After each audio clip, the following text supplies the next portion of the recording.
Hello, welcome subscribers to the Saturday Summary for August 16th of 2014, your weekly summary of market and economic news for annuity and life insurance professionals. I'm Jonathan Illig of Brokers Alliance, here for the biz.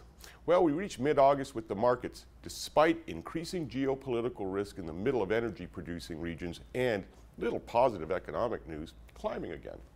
Now, despite a sudden minor sell-off on Friday afternoon when rumors that Ukrainian forces had fired upon and destroyed some Russian military vehicles in the border zone between those countries, the week saw the S&P 500 close with a weekly gain of 1.22% and the Dow up 0.66% for the week, bringing the Dow back positive for the year by about a half a point.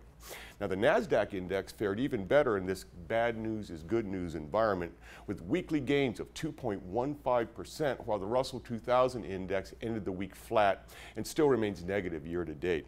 Well, on Friday afternoon, as the markets were rallying back upward after falling on the Ukrainian crisis rumor, UBS Bank's Director of Floor Operations at the New York Stock Exchange, that's Mr. Art Cation, described the situation in the markets as the Scarlett O'Hara market.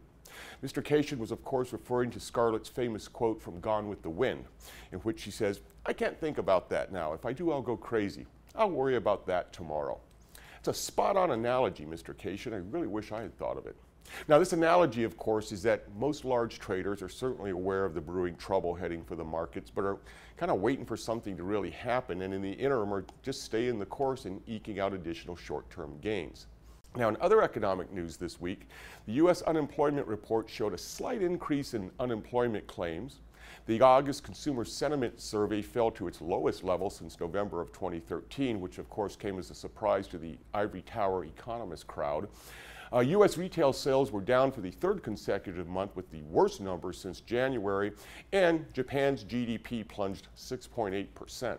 But other than these items and the raging fires in Iraq and Gaza, and things of course apparently heating up in the Ukraine, it was a pretty quiet week.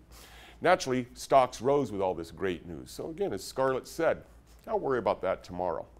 Well, this week Lance Roberts of STA Wealth Management published an interesting look at the markets, noting that as this irrational bull market has progressed, the dips, or the downs if you will, have gotten smaller, and so have the subsequent rises following those dips. This chart illustrates this. Well, Mr. Roberts opined that this pattern is, quote, the anatomy of a textbook pre-crash bubble, end quote, and as an aging bull market begins to peak. Cause for alarm. The yield on the U.S. 10-year Treasury Note closed this week at 2.34%. Now, as our subscribers know, the yield on this benchmark bond has been languishing since reaching 3% at the start of the year. The yield is now nearly 23% lower than it was in January and over 15% lower than it was at this same time last year. Now, as our subscribers are also aware, this dropping yield is driven by demand for these bonds as institutional investors seek safety. Remember, yields on sovereign bonds like U.S. government securities decline as demand increases, reflecting investors' willingness to receive lower and lower interest yield in exchange for the safety. Similarly, German government bond yields have dropped about 1%. Now, in regards to the U.S. 10-year T, this drop in yield is also reflective of what is now broadly accepted as a lack of supply of these bonds that form the basis for institutional safety. Why the low supply?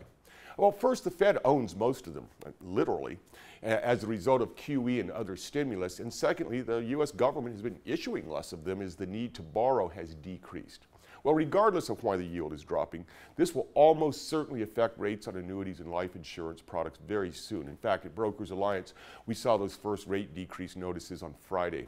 Now, if you have clients who are sort of on the fence, you may want to let them know that rates are likely going to be going down. Thus, it might be a wise move to get the current rates while they still can. Now, of course, this situation could change if the Fed would simply raise interest rates and stop this now 5-year-old policy of propping up risk markets on the backs of American retirees. By the way, that's not an opinion. Ben Bernanke admitted that now that he's no longer Fed chief. As I recall, he said something to the effect that, well, we had to do some distasteful things. Finally, our quote of the week, this week from the outspoken John Hussman, who of course runs Hussman Funds. In his weekly market commentary, Mr. Hussman wrote, quote, "We shudder at how much risk is being delivered, knowingly or not, to investors who plan to retire even a year from now." Barron's published an article on target term funds last month with this little gem. JP Morgan's 2015 target term fund has a 42% equity allocation, below that of its peers. Its fund holds emerging market equity and debt, junk bonds, and commodities, end quote. Now, of course, the idea behind these target date funds is they supposedly reduce risk as they approach the target date. They call it a glide path. Well, in this case, a target 2015 fund is for people retiring in 2015, like 6 months from now. Junk bonds and 42% equities?